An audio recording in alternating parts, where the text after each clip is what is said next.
Could you tell them just who you are so we can... Yes, my name is Shimar.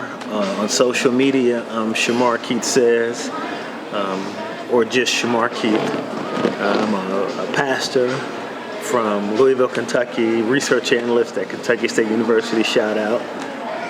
And just a regular guy. Man, well, I don't think you're regular at all. I think that you've got a very bright intellect, and I think you have the pulse of the culture and the society here in Kentucky, specifically Frankfort, but also I think Lexington and Louisville as well. Yeah. Your father being a minister or a preacher in Louisville, Kentucky. Yeah, so we're second generation.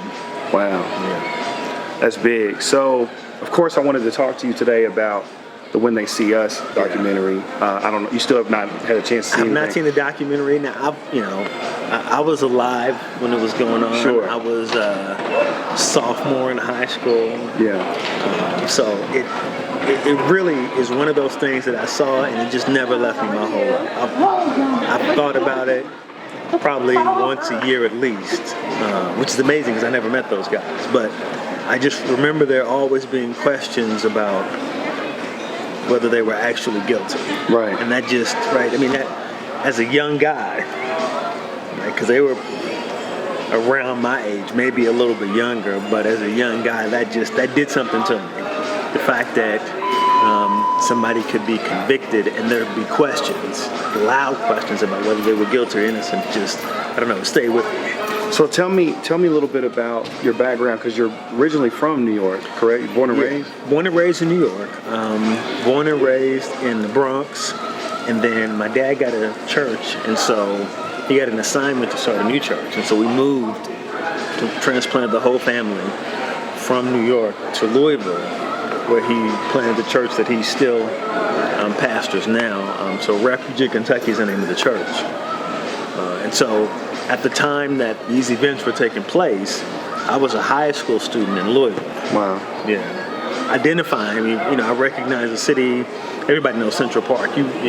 Whether you're from New York or not. Right. But watching kind of the events unfold from afar from my hometown. Yeah. What age were you in New York, like growing up until the age you moved?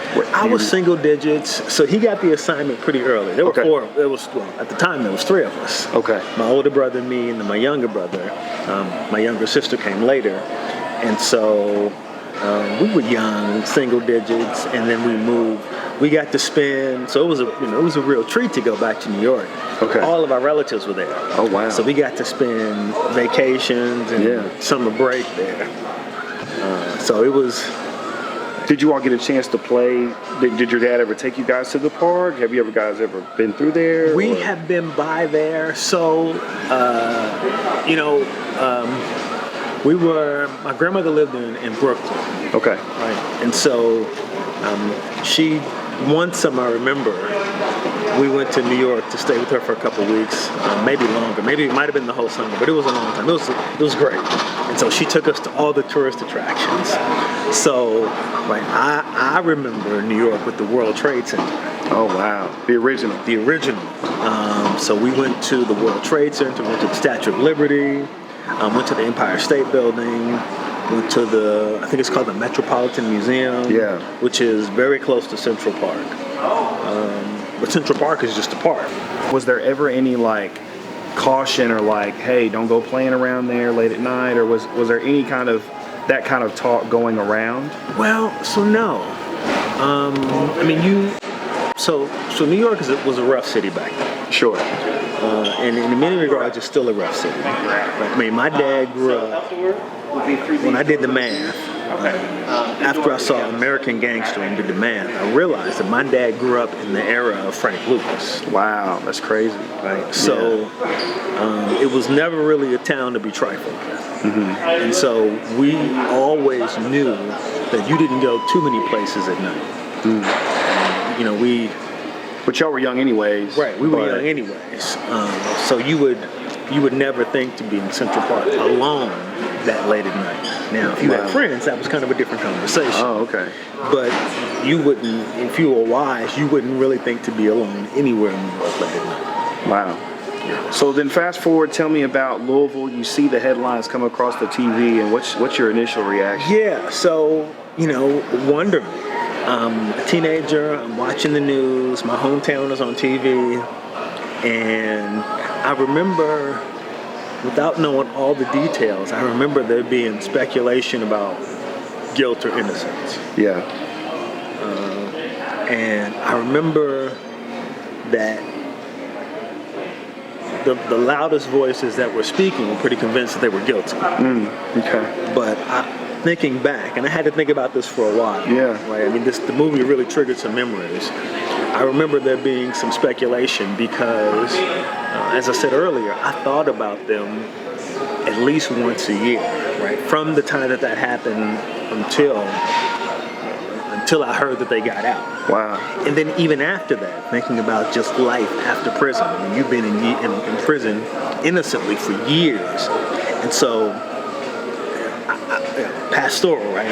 Yeah. So I'm always thinking on the pastor level, and I'm like, how do you make that transition from, right, lockdown, innocent, surrounded by predators, to now you are free, but you don't know anything about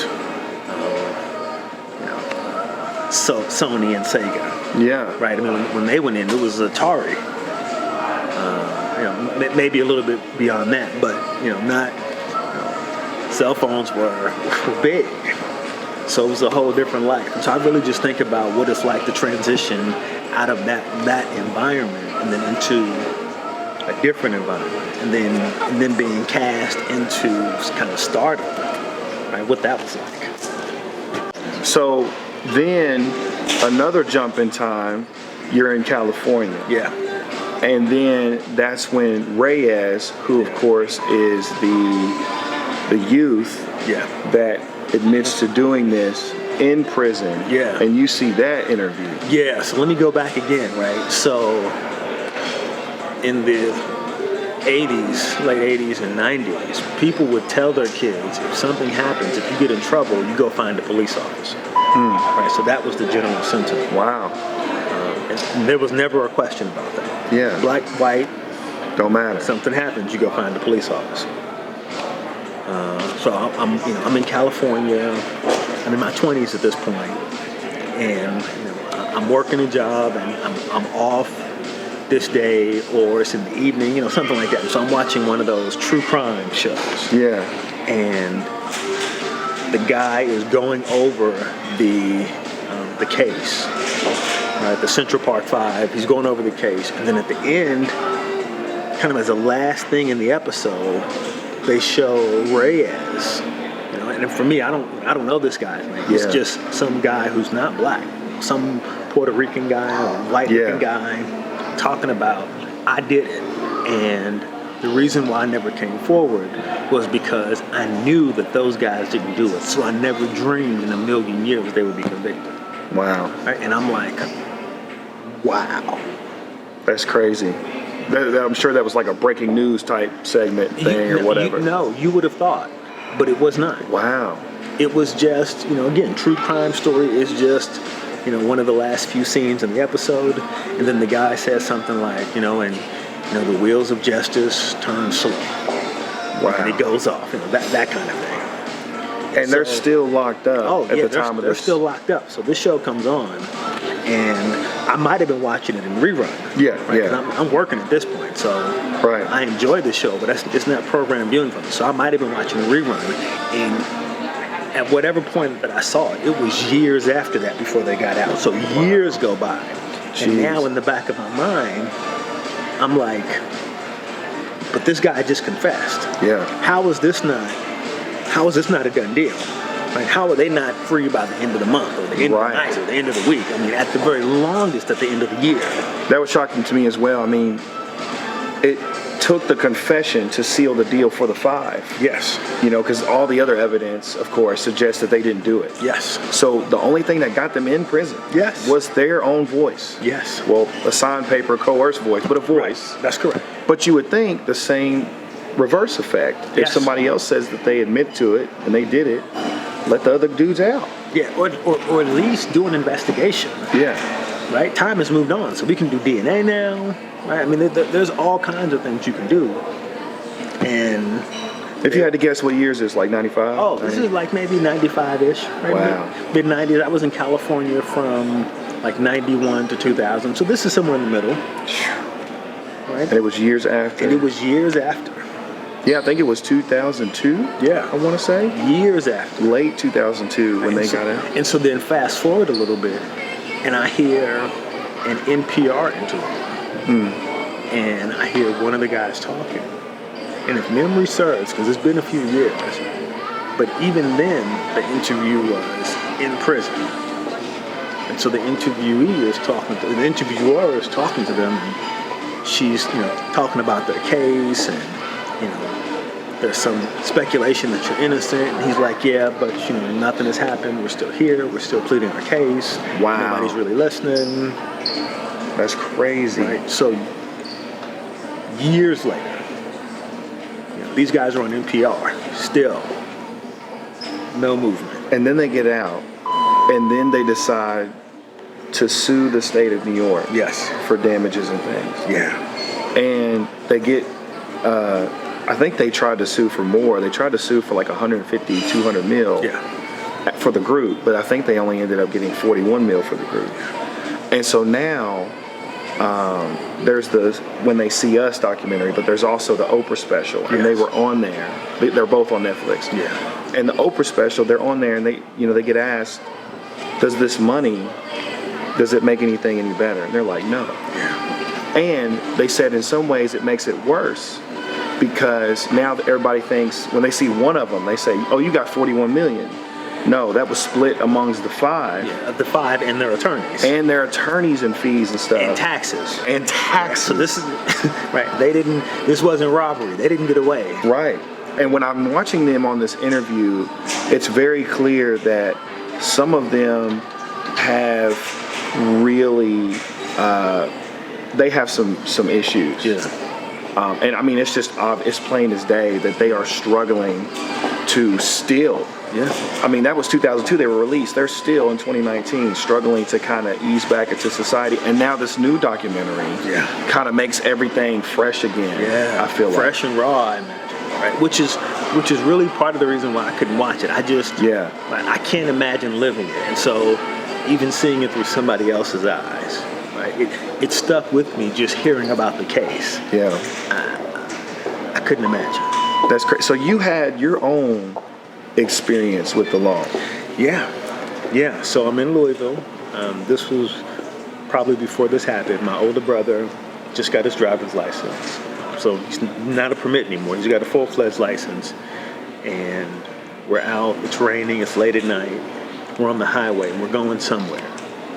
And, he maybe switches lanes or something. Whatever he does, it triggers a police officer behind us. So the lights come on. Wow. And what are y'all thinking before he stops? Oh, man. I have to say, it took me years to get to the place where my heart didn't race when lights came on. Right? So the lights come on, heart is racing. Because you're wondering, what did we do wrong? Yeah. Right? Natural thought. Because again, at that point, people tell you, if something happens, you can call the police. Yeah. So you kind of see them as, at least as a kid, kind of protect and serve.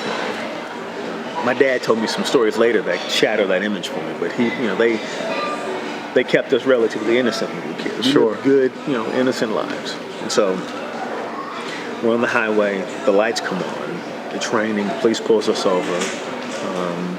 He asked my brother for his license and registration. He gives it to him, pulls him out of the car, and he doesn't assault him, but he is definitely manhandling. I mean, he is intimidating as heck. Right? And just rough. Get up, turn around. Get up against the car. Firm. Wow. Inappropriately. So I remember my brother saying, "What did I do?" And I don't remember the officer ever saying, "Well, you were going 65 and a 55." Right. I remember him being angry. Wow. Not really having a good answer. And did that change your perception of encounters with the police at that point? Yeah, so my heart raced before that, but it took it to another level after, because you just don't know. Yeah. Like, you just don't know when the lights come on. Can you disclose? So he let him go. Let him go. Y'all go driving. Can you disclose at least the mood in the car after y'all are driving home? Is there like, man, can you believe that? Or like, is there any kind of discussion? I mean, it was real. It was real fear. Wow. It was real gripping fear. I'm scared for my brother. I'm scared for myself. I'm wondering, what do you do? I'm a teenager, so I don't know. Being Mirandized. I don't know. Call your attorney. I just know my home phone number. Wow. So are we gonna have to call mom and dad? Are we gonna make it home? Is he gonna make it home? It's raining. I can't drive. Is he gonna take him and leave us here in the car? Wow. Right. I mean, it's terror. He's the only one with a license. And did you guys decide to tell your parents when you got home? Or? So we get home, man, and we tell our parents, and consistent with parents of that day, it was like, well, what did you do? Right. Sure. Really? Mom, Dad, we didn't do anything. You had to have done something. Promise, we didn't do anything. Were you reckless driving? No. Were you speeding? No. What did you do? We didn't do anything. Wow. Right. But the perception, especially in Kentucky. I mean, my dad grew up, with Frank Lucas and riots and things like that. But you're in Kentucky, that there's racism. But we hadn't seen police brutality up close and personal in that state. We'd seen racism, but we hadn't seen it like that.